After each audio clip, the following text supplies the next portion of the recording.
노딜 브렉시트로 변할 수 있었던 어려운 상황이었지만 일단 노딜 브렉시트는 아직까지 일어나지 않고 있습니다. 이번에 메이 총리가 굉장히 노력을 많이 해서 그나마 브렉시트를 연장하는 그런 선에서 마감이 된 것 같습니다.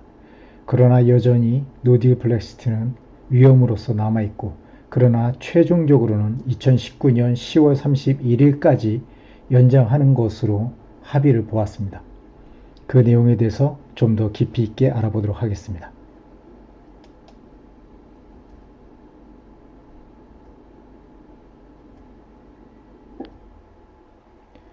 브렉시트 연장안에 대한 각각의 나라들의 시각은 굉장히 첨예하였었고, 특히 독일과 프랑스는 이번 사태를 겪으면서 많은 불협화음을 낸 것으로 보여집니다.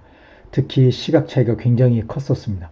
독일은 여유를 가지고 원만하게 처리될 때까지 기다리자라는, 특히 조건부를 내걸으면서 여유를 가지자는 그런 입장이었고, 프랑스는 지금 EU는 굉장히 위태로운 상황이고 앞으로의 난관이 더 많기 때문에 빨리 불확실성을 없애야 된다라고 얘기하는 상황이었습니다. 그래서 이 두 나라의 조건이 어느 정도 합의가 돼서 6개월 유연한 연장 합의로 모든 것이 마무리되는 것으로 되었습니다.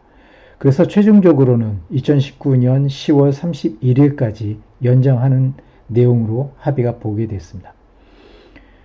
그러나 영국은 5월 20일 이전에 모든 상황을 마무리하고 브렉시트를 하자라는 희망의 메시지를 보낸 것 같습니다. 메이 총리는 영국의 의회에게 빠른 시일 안에 브렉시트를 마무리 짓고 EU로부터 독립을 하자라는 그런 메시지를 보냈습니다. 그러나 5월 23일부터 5월 26일 유럽 의회에는 의회 선거자가 아니라 참관자 입장으로 참석을 할 것이 유력해졌습니다. 계속적으로 EU에서는 영국이 유럽 의회에 참석을 해야 된다라는 전제를 깔고 있었기 때문에 이 부분은 아직 명확하게 나와 있지는 않지만 매우 유력한 내용이라고 판단됩니다. 영국은 브렉시트 전까지 EU에서 의결되는 다수의 원칙에 따라 어떠한 반대 의견도 없이 그 내용을 따라야 되는 굉장히 불합리한 상황에 처해질 수밖에 없는 상황입니다. 왜 그러냐 하면 브렉시트가 이루어진다면 어차피 영국은 EU로부터 어떠한 조건도 없이 합의안에 합의를 해야 되는 그런 상황이었고, 계속적으로 머물러 있는다 하더라도 의회에도 참석하지 않을 것이며 또한 의원도 배출할 수 없기 때문에 EU에서 결정되는 부분들은 EU에 남아있는 동안에는 무조건 따를 수밖에 없는 그런 불합리한 상황이 연기되는 것입니다. 그래서 영국은 조속한 시일 내에 빠르게 브렉시트를 단행하는 것이 어떤 의미에서는 이런 모든 부분에서의 해방이라고 할 수가 있겠습니다. 2019년 6월 30일까지 브렉시트를 단행하든지 또는 EU의 집행 상황에 대해서 보고를 해야 됩니다.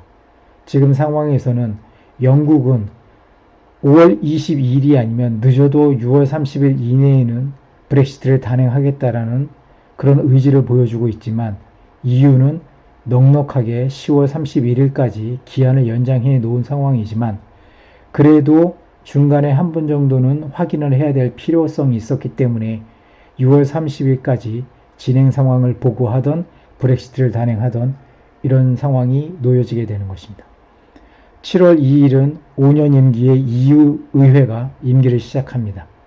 7월 이후에는 어떤 상황이 벌어지더라도 영국은 전혀 혜택을 받을 수 없는, 또한 5년 동안 무수한 상황이 벌어지더라도 EU에서 벌어지는 내용에 반대 의견을 낼 수가 없는 상황이기 때문에 이런 상황이 된 의미에서 영국은 무조건 2019년 10월 32일 이전에는 EU로부터 탈퇴를 해야 되는 그런 상황입니다.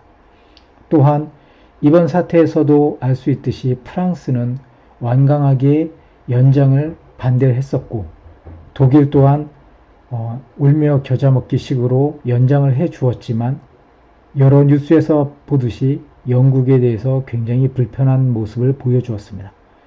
그래서 영국은 더 이상 EU에 남아있는 것조차도 별로 좋은 생각이 아닌 듯 합니다. 그러나 최종적으로 EU 회의에서 밝혔듯이 노딜에 대해서는 영국이든 EU든 모두 최악의 시나리오라고 한 번 더 확인해주는 그런 상황이 연출되었다고 보여집니다. 앞으로 EU는 5월 23일부터 26일까지 의회를 구성하게 되는 선거를 치르게 됩니다. 기존에 말씀드렸듯이 2018년까지는 750석이 넘어가는 의원이 있었지만 영국이 탈퇴함으로 인해서 EU 의석은 굉장히 많이 축소되게 되었습니다. 27개국 705석으로 의회가 구성될 예정입니다.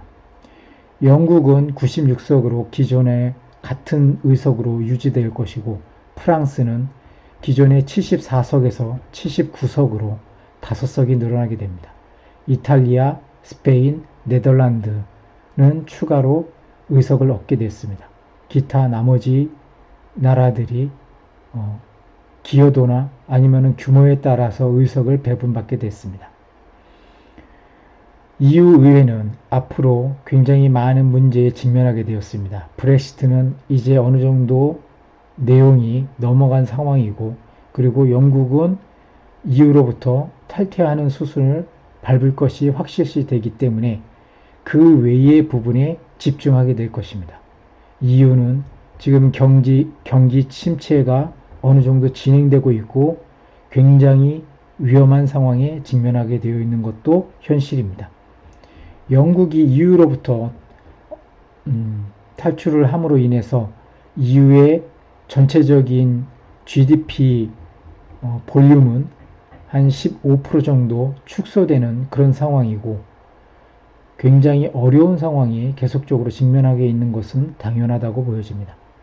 브렉시트 이후 EU에게 남겨진 문제들은 항구적인 안보협력 체계의 문제이고 이민자, 난민 수용 문제는 굉장한 극심한 갈등, 지역 갈등을 야기하고 있는 것도 현실입니다. 서유럽과 동유럽 간의 갈등 또한 계속적으로 증폭될 것이라고 예상됩니다. 폴리시트나 그렉시트도 그대로 남아있는 상태입니다.